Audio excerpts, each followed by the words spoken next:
Саламатсыңарбы балдар? Кутмандуу күнүңөр менен. Балдар, силер жакшы эс алып турдуңарбы? Маанайыңар жакшыбы? Ден соолуктарыңар жакшы болуп калдыбы балдар? Азаматсыңар. Балдар, бизде бир жылда канча мезгил бар экен? 4 мезгил бар э? Кыш мезгили, жаз мезгили,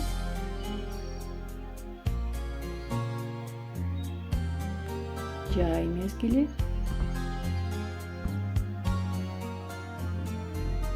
күз мезгили.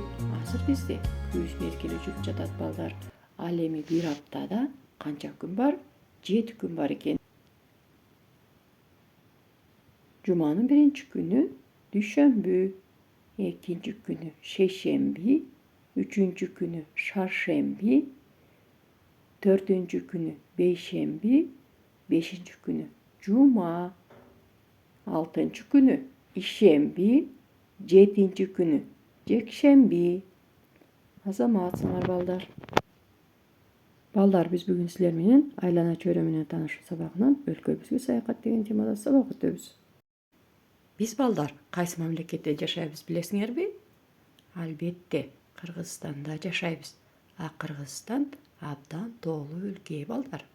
Кыргызстандын борбору Бишкек. Бүгүн мен силерге Бишкек жөнүндө айтып берем. Бишкек шаары эмне үчүн Бишкек деп аталып калган? Анткени балдар, ушул эле аймакта илгери өткөн заманда Бишкек деген баатыр жашаган экен.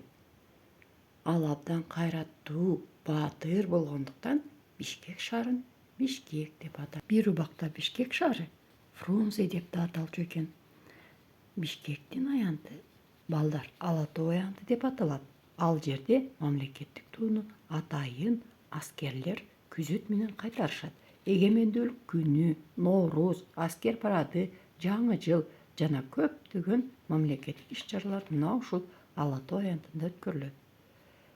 Борборубузда балдар көптөгөн сейилдөө багы, кинотеатрлар, эс алуучу жайлар, чоң дүкөндөр, окуу жайлар бар.